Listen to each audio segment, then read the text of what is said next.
everyone, it's me, and we're back with this week's episode of my Best Vintage Life podcast. It's the last episode of the year. Are you excited, Art? I am. He's breathing heavily into the mic. I don't know what's going on. No, it's the pickup. Maybe it's the location of the mic, right at my nostrils. That's really technical. Thank you. Pick it up, pick it up. Going right into my normal deets. If you have a question, comment, or concern, could be about a wholesale order, could be about the podcast, feel free to reach out to us via... Oh my God, I need a cough button. Admin at mybestvintagelifepodcast.com. That's admin, ADMIN, at mybestvintagelifepodcast.com.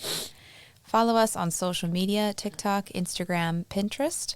We just hit 6,000 followers on TikTok today. My goal was 5,000 for the year, so super excited about that. Thank you if you're listening and you found us on TikTok. Thank you so much. A lot of you migrated over to Instagram. Super cool. Love it. Hope you're enjoying the content. Yeah. Those videos are fun to do. Yeah, Art's getting the hang of it. Not really. No. Well, he's trying. Pause. Wait. Well, I try to explain to him it's like choppy. Little choppy videos do really well. It doesn't do well with someone who's always talking. Right. Don't forget to rate and review the podcast. I have exciting news. You can now rate the podcast right in the Spotify app or on the Spotify browser. There's no yeah. Saying so. There's no... You're being a dick. There's no reviews, but you can give us stars, and it takes 2 seconds. So if you're on the Spotify app right now listening, please just pause the podcast and give us a rating. We'd really appreciate it. And you can also do so via Apple Podcasts and Podchaser. You can do ratings and reviews on Apple Podcasts and Podchaser. If you're looking to say thank you for a year of podcasting to us, that would be a really great way to do so. We really appreciate reviews. Yeah, she's really subtle with those hints, huh? Yes. Well, I'm not below begging. I'm not begging. You're not begging. Website. Please. If you have any Please don't leave us. Please don't leave us. Wholesale questions, please reach out to us about wholesale questions after you've read the FAQs on our website. Well, you would be punished. You won't be punished, but I just appreciate if you could take the time to do that before you reach out about a wholesale order. And you can also sign up for our Vintage for Business newsletter via the website. The new one will be going out in the new year, so that's super exciting. I got a ton of new email signups. Really, really appreciate that. We're jumping right in. Today is about you guys. It's not about Art and I. We're not doing our normal little triplet, whatever topics. You call it, triplet topics. Art fed me some sort of old wine. I don't know. I may die. Oh, so if I die, thank you for your listenership. He's winding up the two-headed pecker.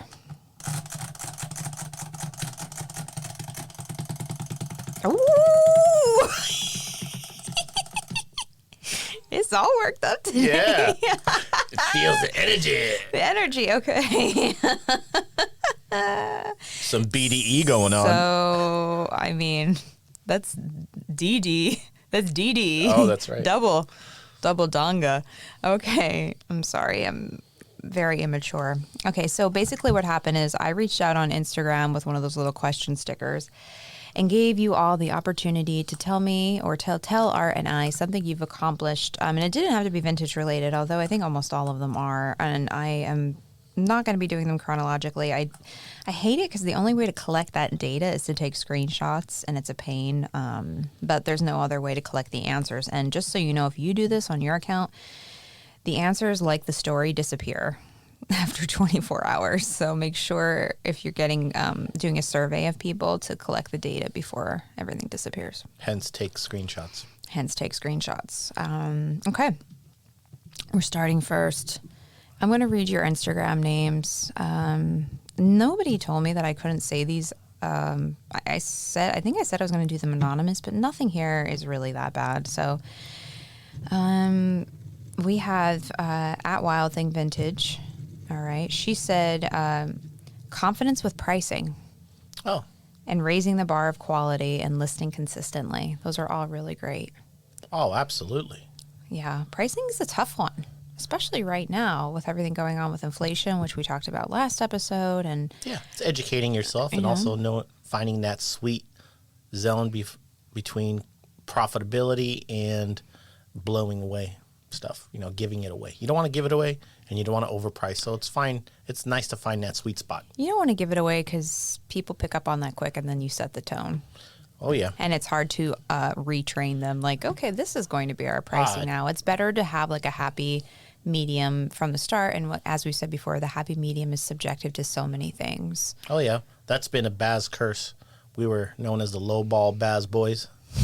And so we, you know, we steadily had to increase it, which, you know, disturbed some. But those who understood the quality stuck along for the ride. Are you talking about recently? You know, I'm talking about before. We used to get things, you know, at a lower price, and we were more interested in just trying to feed ourselves as opposed to the business plan idea. Well, so I get it when someone has to sell something because they have bills to worry about. But once you get into that position where you're not, then yes, you definitely, it's good to set a tone, boundaries, price points. That's very healthy. I mean, I think almost everyone, when they first start off doing this, they're doing it for a reason. Not many people are doing it just for fun. For me, it was paying off my student loans. Yeah. You know, I didn't want that debt hanging over me.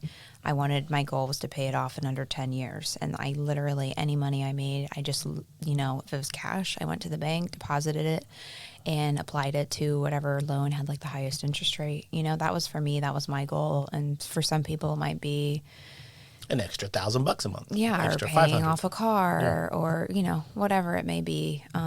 So well done for those 3 things. Yes, congratulations, and we wish you all the best next year. We have our friend Nicole in Arizona. She does not have a vintage business, so I'll leave her last name out of it for her privacy.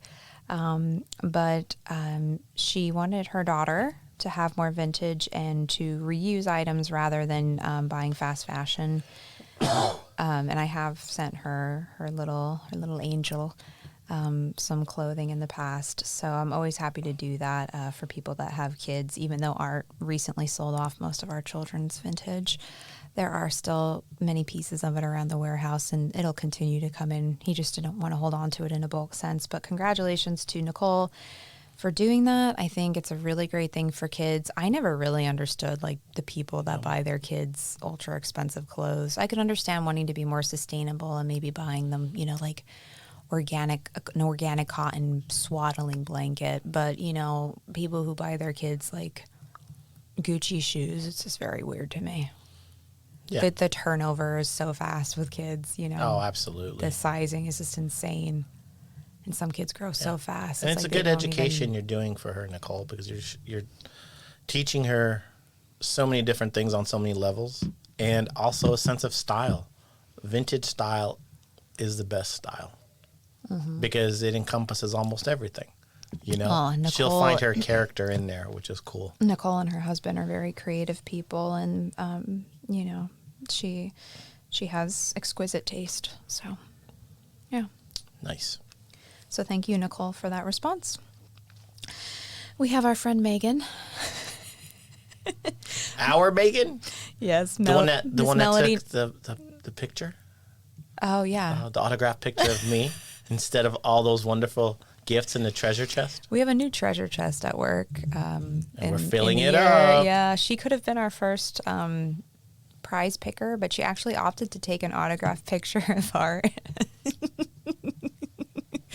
No, actually, we're bullshitting you. She didn't want a prize. That's the last thing she would have taken. She would have been our first prize winner. Now, if it was a dartboard with my face on it, she would have taken it. Well, so her business is Melody Note Vintage. She's located in the beautiful Palm Springs area of California. I'm sure many of you know it, have been there.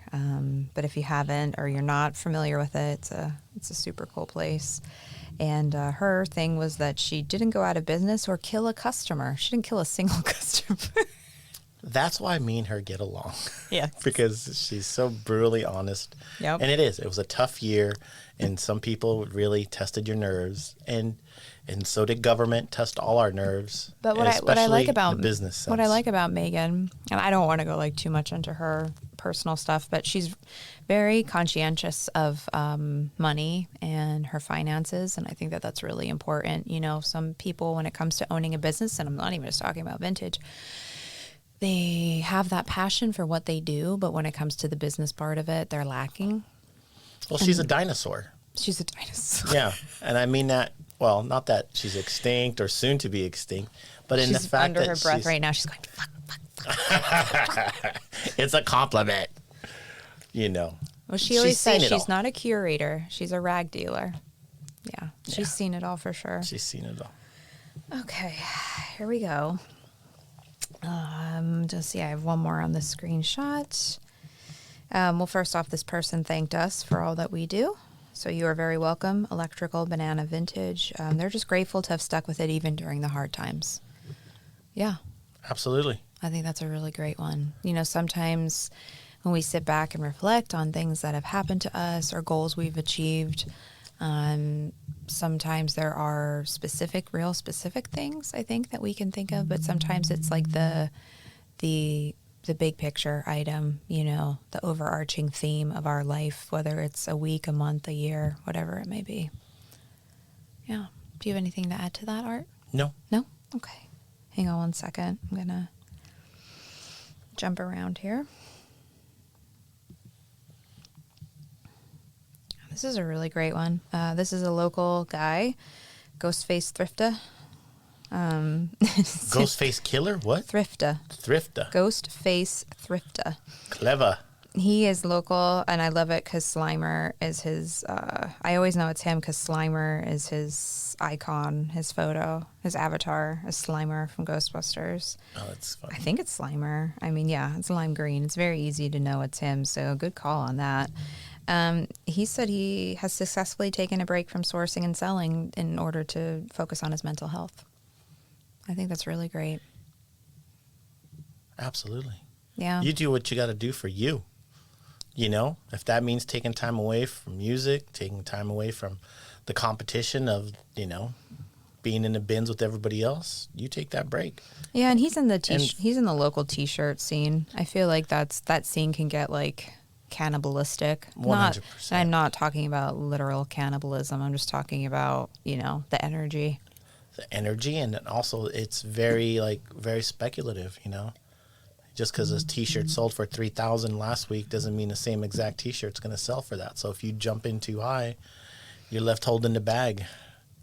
Yeah. You know, with an expensive piece that you can't get your money back. So that's kind of stressful for the brain, you know.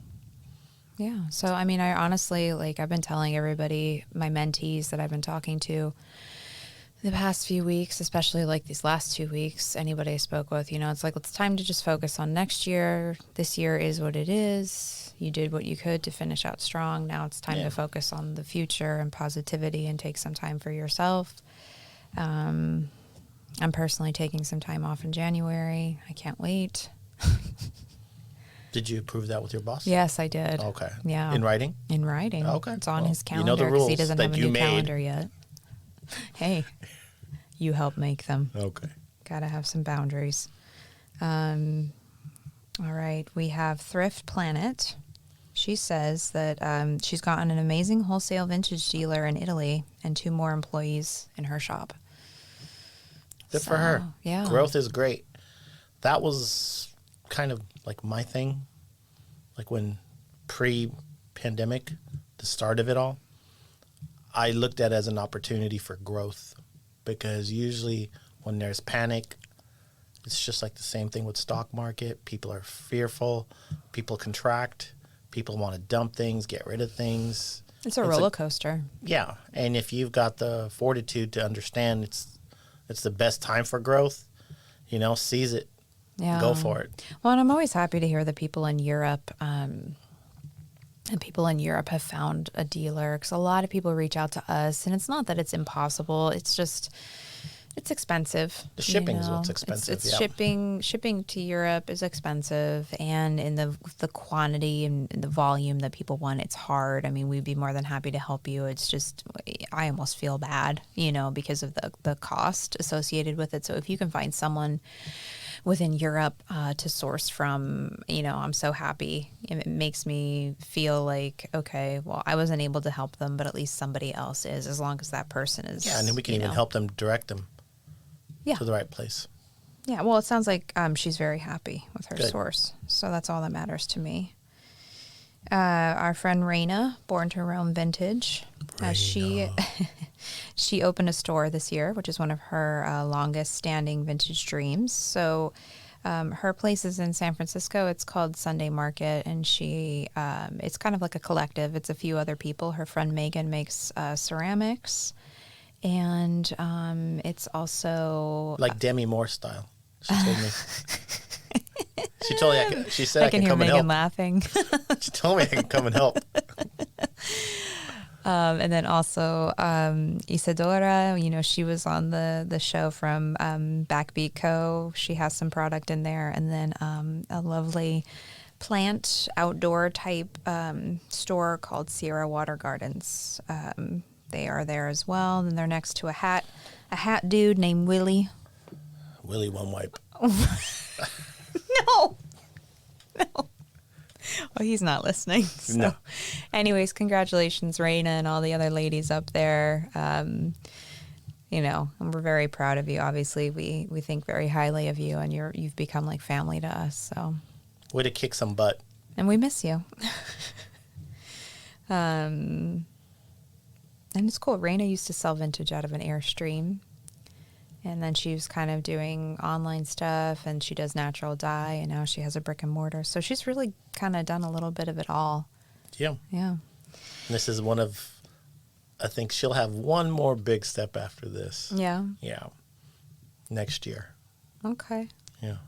A huge collaboration. Oh. That's the next one in line for her. Do you know something that I don't? Or No, you're I just being you're prophetic. I'm prophetic. Oh, okay. Yeah. Okay, let me see here. All right, so the next person says that they have gotten more organized. Their inventory is easier to find, and packaging is streamlined. And she is a vintage seller. It's just her, Aviana Vintage. She is in, oh God, I feel so bad because I've asked her twice now. She's in the Dakotas. She's in the Midwest. So she does a lot of online stuff. She's not in exactly like a booming area for vintage. Yeah, but she's making it work. Yeah, totally. And you know what? Yeah, and she's got a family, so yeah, I'm glad to hear that she's getting more organized. One of the things that could help all of us is, one of the biggest drawbacks my brother has, and I've tried helping with this, as Bridget laughs because she knows there's like 100. I was like, oh. Yeah. So anyhow, it's knowing your inventory and being able to access it.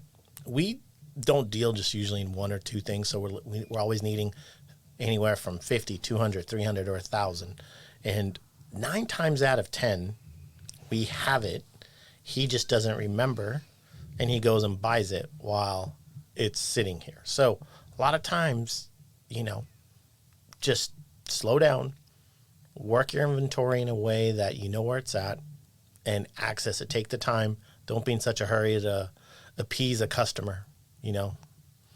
So if you know what you have, it's easy to sell. Not even a customer, but somebody who's bringing you product to buy. You're the customer in that sense. Yeah, I mean. Yeah. Luckily, I know what we have here, so I tell him don't buy anything until you ask me first. I wish he would involve me more in that process too, because at this point in time, I don't know. Sometimes it's just like creatively, there's things where I'm like, I wish he wouldn't have bought that, or how do we get more of that? It's very polar.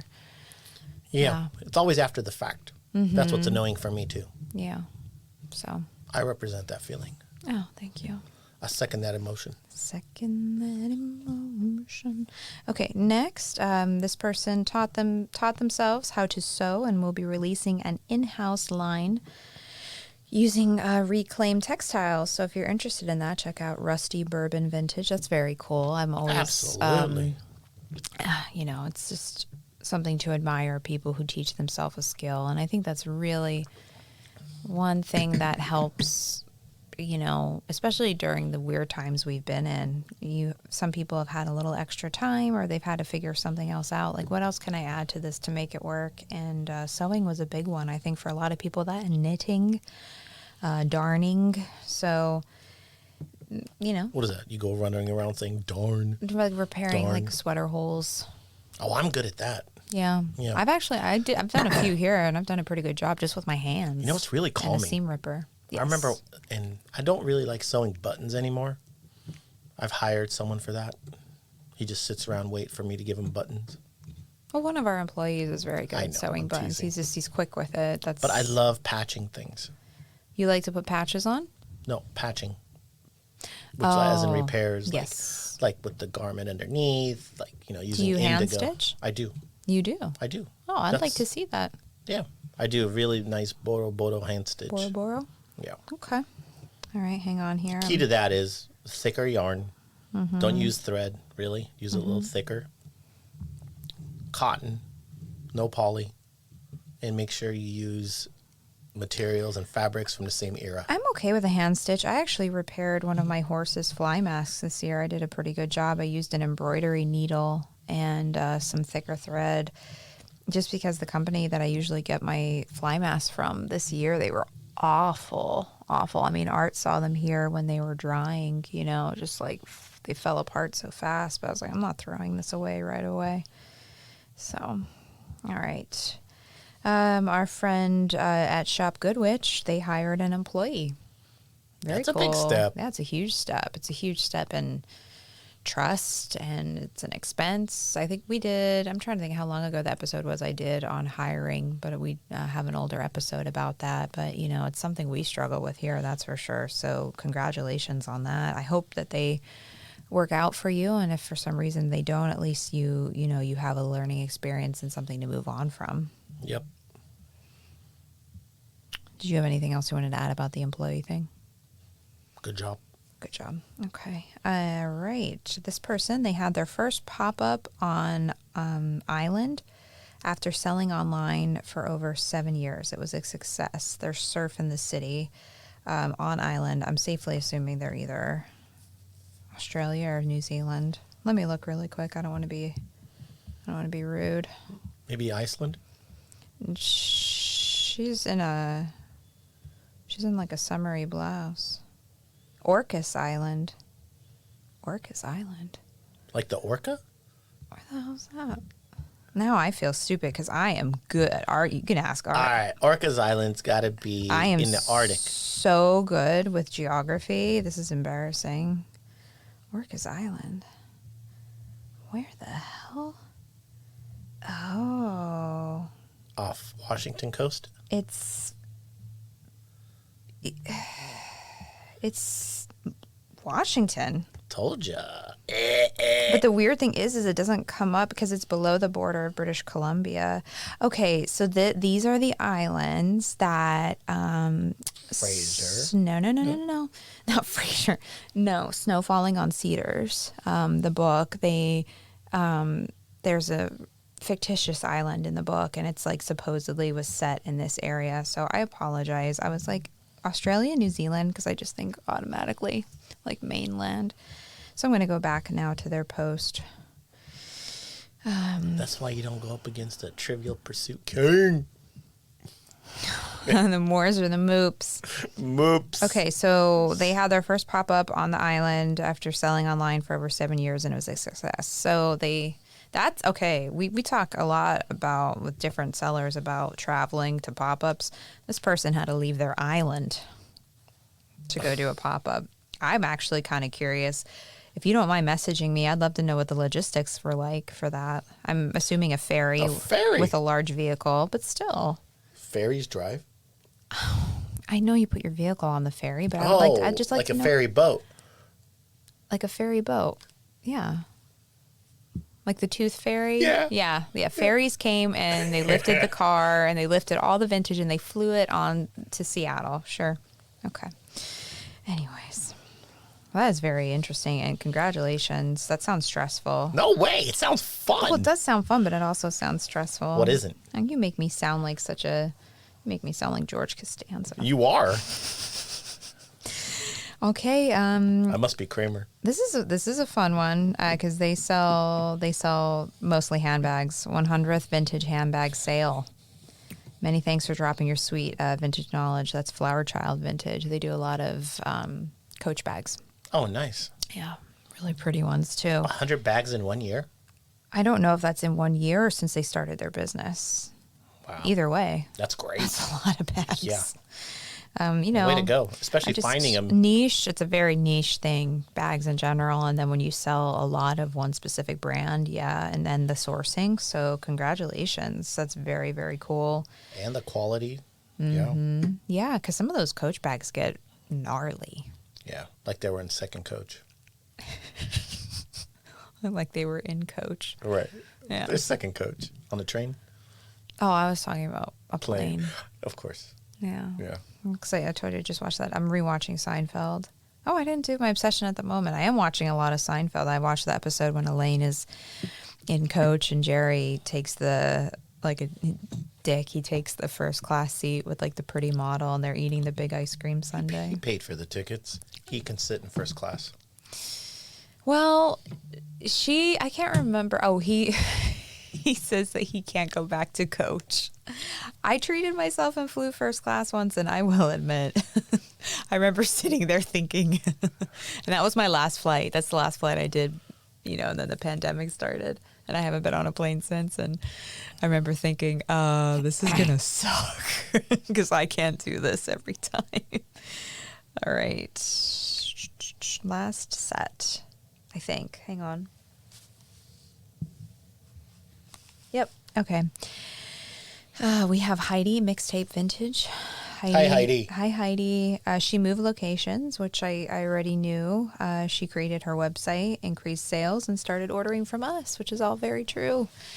Very cool. Her website,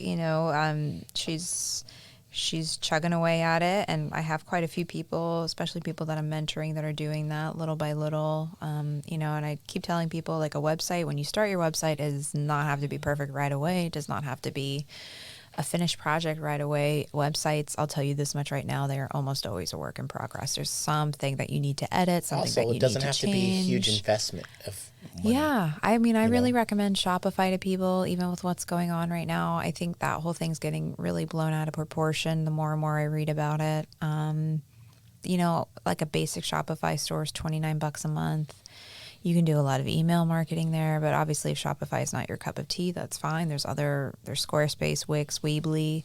There's other platforms to do it, but just anybody who has started a website this year, congratulations. That's a really big step, and especially if you did it on your own, because that's, it's a lot of work. A lot of them are user-friendly these days, user-friendly enough that you can do it on your own, but it's an undertaking for sure. It's a commitment. Commitment, yep. And last but not least, we have Marty, locally from BBOs, and Lupe. Their biggest achievement or accomplishment was being able to rehire their employees after business was hit hard by the pandemic. Way to go, Marty. Way to go, Marty. And Lupe. Yeah. They're always looking out for the community. Yeah. No, I think that's sometimes people amazing. go in there, and if they don't have enough money to buy this stuff, they actually give them this stuff. Well, that's because really nice. They're very generous.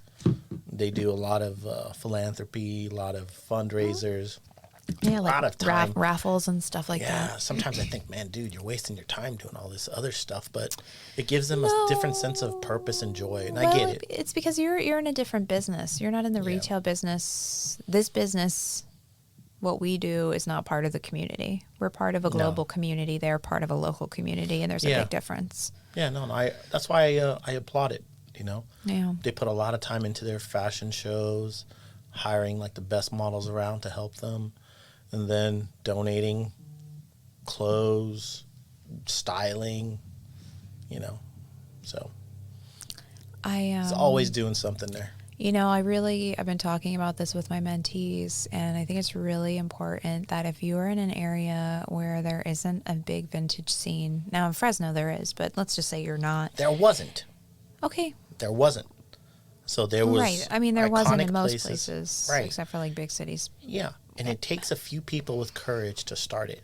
Make your own. You have to make your own opportunities. That's what I was getting at. Making your own community an opportunity.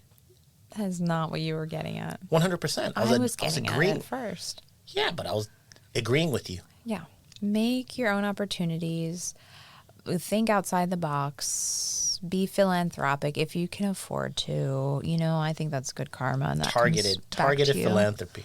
Yeah. Patron program. We have no new patrons, but that's okay. If you'd like to become a patron, basically becoming a patron through our patron program, which is hosted via Podbean. They are our podcast host. That's who I upload the episodes to. That's who releases the episodes. They have their in-house patron program. And why I use them is because I don't lose as much money as I would via Patreon. So, here they don't take as much of a cut, and it's just easier having it all in one place. But we have a patron program, and it's a great way to support the podcast financially. We have a very affordable, low price tier of $5 a month, and you can cancel that at any time. And there's multiple different benefits to the $5 level, and as many people as and up to infinity can join it. There's not like spots or anything like our upper tiers, but you get an on-air shout out with your business or your personal or whatever you want it to be. You get to ask Art a burning question. And we always get good ones. I feel like the burning questions are really great. I always look forward to them. Yeah, so many great ones. And you get 2 bonus episodes a month. Now, this past week, we didn't do a bonus episode, but we're in the process of doing personalized holiday messages for our patrons. I think we have only 5 more to do. So if you haven't gotten one, you'll get one from us tomorrow. So that's exciting. It's nice. I don't know next year if the podcast continues to grow. Will we be able to do that? Probably not. Absolutely. Listen, getting Art to do anything, it's like herding cattle. I have to ring the cowbell, find him, herd him in. He's a busy man. Just get a cookie. Just dangle a cookie. Right. I'll be around. Maybe I will get a cookie. So $5 level, it's a really great thing. You get a lot of benefits there. And if you're looking for mentoring, right now our $50 level is full. 5 out of 5 slots are filled, but there is a wait list. So I believe the wait list goes in chronological order. So you want to get on that as soon as you can if you're interested in mentoring. At the $50 level, you get all the benefits of the $5 level. And you also get a 1-hour mentoring session with me once a month. Pretty much everyone, we do it through FaceTime, and it works out really well. And my mentees are doing incredible things. I'm very proud of them. They really are. Yeah. I've seen a huge growth in their confidence as well, like talking to them. Yeah, and I really enjoy it. I feel like it's a way for me. I almost feel like I'm teaching again, and I miss that feeling. So I think I've finally found I feel like it gives me balance. Not that I don't feel a purpose with vintage, but I feel like a purpose, and I love helping people. So thank you to our mentees for their constant support, and I'm so happy to support you by helping you. And we do have a $100 level. There are spots open there. It's all the benefits of the $50 level, and you also get a free copy of our retail math class, and you get a monthly audit of your selling platform and/or website. Could be Etsy, could be eBay, could be a website, whatever it may be. I'm just auditing basically how you're selling your product online. And that is $100 a month. And any of those are able to be canceled at any time. So if you just want to do it for a month, 2 months, that's totally fine. No hurt feelings. I tell everyone that. Don't feel like once you sign up, you can't stop. If you want to support us for a year at the $5 level, cool. 6 months, cool. 3 months, cool. Whatever it may be. We appreciate it. And all the proceeds pretty much go right back into the podcast for equipment. Yeah. I'm going to buy our Shure microphones soon. And I mean, I haven't even really thought we do need new headphones, so it'll be nice to upgrade the equipment. Not that what we have isn't nice. It would just be nice to have something even better to have the best audio experience possible, because I am not an audio engineer, neither is Art, and I'm not really in a position to pay someone to do it. So I do the best that I can. I think the podcast sounds pretty good. Yeah. I have a friend who does that for a living. Yeah. Yeah, Arnold. Yeah. Laughing. He's so full of shit. No, Arnold Brown Hole. Oh my God, stop. Is he related to Bend Over? No, he's Austrian. Oh, is he? Yeah. Lutz? Yeah. Lutz von Stickel. Lutz von Stickel. Yeah. He's winding it up again. No, I'm sorry. Do you have anything you'd like to add? What about you, Art? What have you accomplished this year? Are you proud of anything? Well, all my accomplishments this year have been more related to, I would say, my dad. Just taking the gifts he gave me and putting them to purposeful action to grow the business, be kinder to my kids, spend more time with them, teach. And I've noticed as I've done that, everything has just even flourished more so. So sometimes, you know, if you do other things, it'll make other things better. It's kind of weird. Yeah. You make me cry. Oh, I'm sorry. I didn't mean to make you cry, but it's just like hard to think of anything other than, you know, he's such a... I mean, I talk to him 35 times a day. Yeah. You know, he would call to check in, how was this? Or complain about my brother, say this, my brother's buying crap we don't need. And I would always have to calm him down, or he would, you know, it's a routine, you know, for I don't know how many years. So that's why I have that.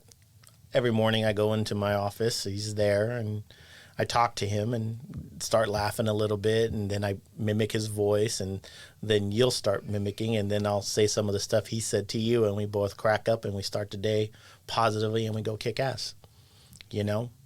It's hard losing someone, but it's also, to me, it's important to know what you gain from that someone. And that's a lesson of survival, lesson of, you know, never being a victim. It's just going out there and fucking the whole world in a sense, just making it yours. That's how I call it. Riding the world. Sorry. I mean, like owning it. Like nothing's gonna stop you. Nothing's gonna knock you to. Fuck the world. It loses something in translation. In Armenian, it's different. I you know? understand. Yeah. It doesn't quite translate. Doesn't translate well. I'm sorry, my friends. You know, but that's what it means. It just means like, no, there's no excuses. You get up every morning and you go do your best. You're the fuck you guy, Eddie.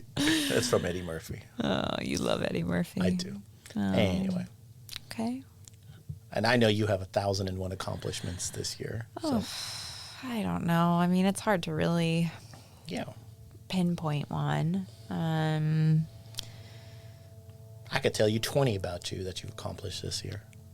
Because, you know, I'm on the outside looking in. Yeah. It's easier. I'm so hard on myself, you know. I just think like, yeah, that was great, but I could have done this better, instead of just saying, yeah, that was great and being done with it, you know. I don't know. That's what makes greatness.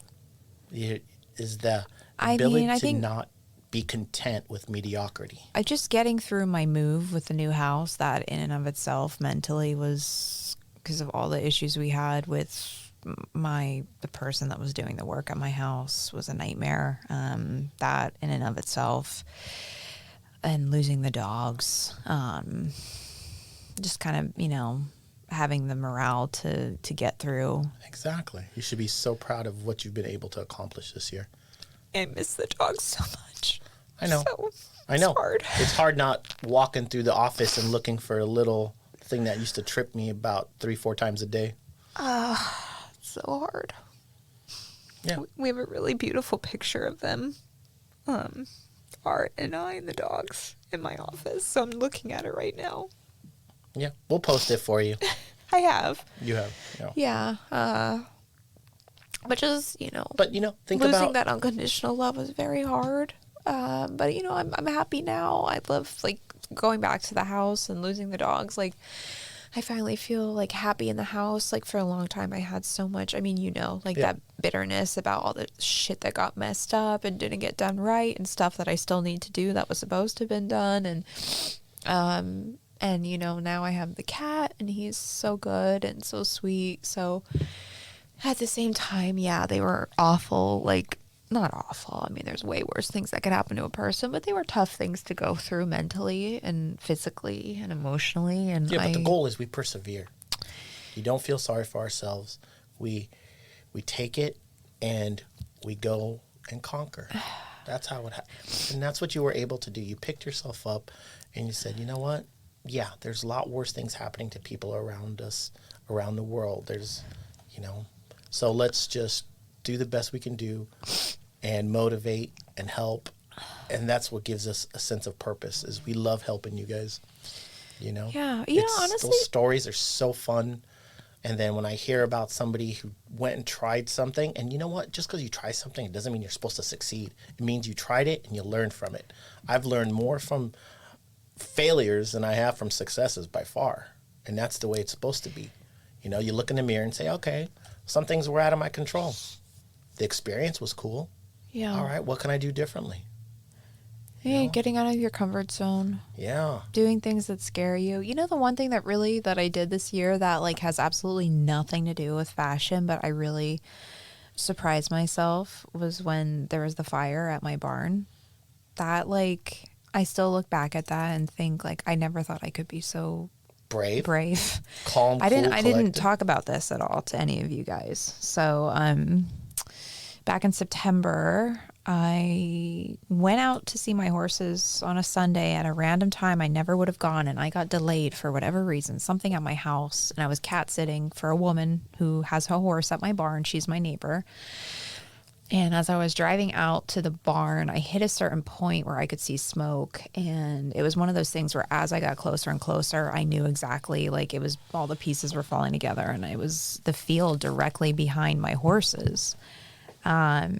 And my barn owner, prior to the pandemic, he was very active in an adult softball league, and he had just started playing games again. So as it's a dirt road. To his driveway is a dirt road. So I'm doing like 50 down a dirt road in a car that really isn't built for off-roading. And then you have to enter a code to get in his gate, and the gate opens slow. And then I'm like doing, I don't know how fast down his driveway. My dash cam caught all this. I have a front and rear facing dash camera. It's not like an in-car one. It's one that I bought just because people in Fresno drive like crazy. And I was so scared that I was going to be the only person there because there were no other cars there. And I thought he was away because he goes to like Arizona and Utah and stuff for softball. And when I heard his voice, honest to God, it was like so reassuring. You know, he said, get the horses. And honestly, like I've never been that close to a wildland fire in my life. And my horses, 2 horses and 3 others were the closest to the fire. And we got them out real quick. But the sound of the fire and just, you know, thinking, you know, it ended up being a lot better than what it could have been. But holy crap, and I had flip-flops on. I didn't have my boots on. I didn't have my helmet on. I didn't have gloves on. And I'm running with horses that aren't mine. It's very scary. And, you know, it's just an example of shocking yourself. Like, wow, I can't believe I did that. Yeah, you never surprise me. You know, just sometimes it's those moments of pure adrenaline, fight or flight. And I'm not saying like, I hope your vintage business is not like that, but sometimes you go out of your comfort zone or you do things and you look back and you say, man, I can't believe I did that. Well done. Well done. Be brave, be bold. That's right. And it's okay if you're not. And it's okay if you're not. Yeah. You'll know when it's time to go for it. Sometimes it's just not your year for that. There's different seasons of your business. There's different seasons of your life. And your mental strength. And too. your mental strength, yeah. All right. Get your feet under you, then leap as high as you can. And if you don't hit the moon, hit a star.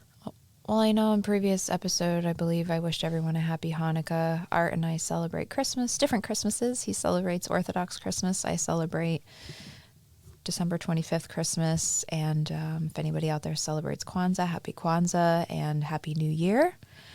This will be our last episode of the year, so we will see you. Shana Ravor Nordari. Oh, what is that? Happy New Year. Happy New Year in Armenian. There you go. A little cultural lesson for you as well. We'll see you in 2022. In the meantime, stay safe, stay sane, stay healthy, be kind, and don't be basic. Don't be basic. Bye. See you next year.